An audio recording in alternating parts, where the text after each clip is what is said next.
priest, I've had the privilege for many, many years of witnessing the combination of death and resurrection in the life of so many men and women and boys and girls. I remember a man who was laid off of a very lucrative job just at the time his first child was about to go into college. And while they were in the middle of a home renovation, bad time to get laid off from work. And it felt like his whole world had come crashing down. It was a death for him and his family. It was the death of all the security that they had worked for so long and so hard to make sure was in place. All of a sudden, with the presentation of one slip of paper, all of that secure life was pulled right out from under them.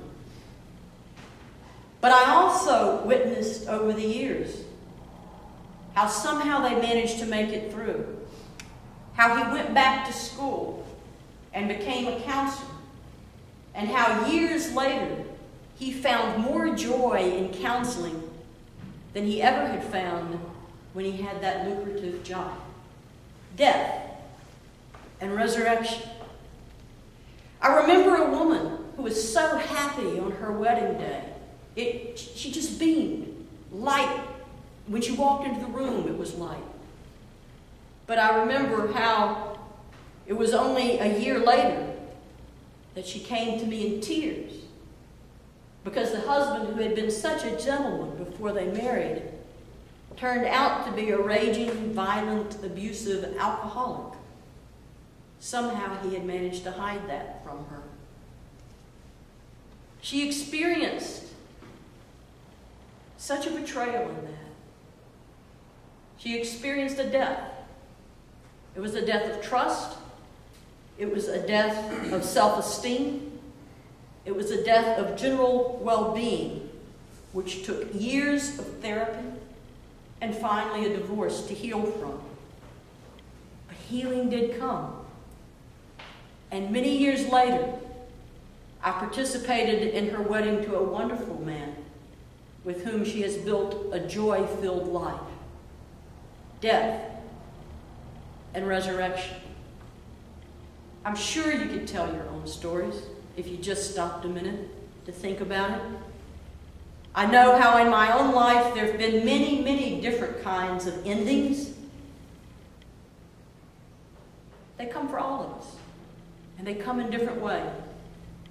Sometimes these endings have meant the end of a physical life for someone I loved. Sometimes they meant the end of a relationship. Sometimes they meant the end of a job or a tenure in a particular church. Each ending, each one, brought with it various aspects of the pain and experience of death. But also, each end eventually found its way to a new beginning. Death and resurrection. You see, over and over again, God conquers death with new life.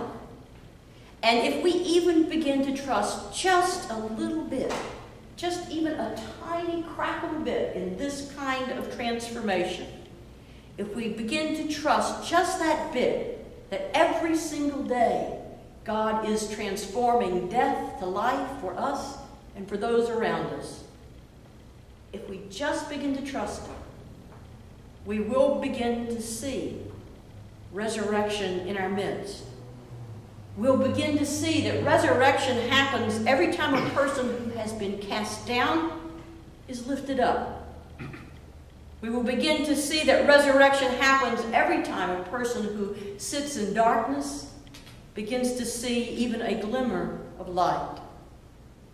We will begin to see that resurrection happens every time a person who is stuck in the past begins somehow to move forward into the future. When we begin to believe it can happen in the way of trusting it, we will begin to see. And God gives us all sorts of signs, even today, to remind us The signs as winter gives way to spring. The signs as we share love with those we know now, and as we will share love with those we haven't even met yet. Signs as a little piece of communion bread and a little sip of wine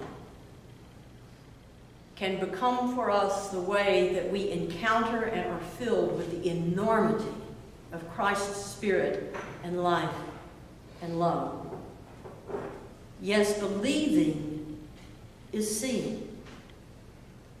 And when we begin to trust that signs of resurrected life are always present to us, it's amazing how much we will begin to see.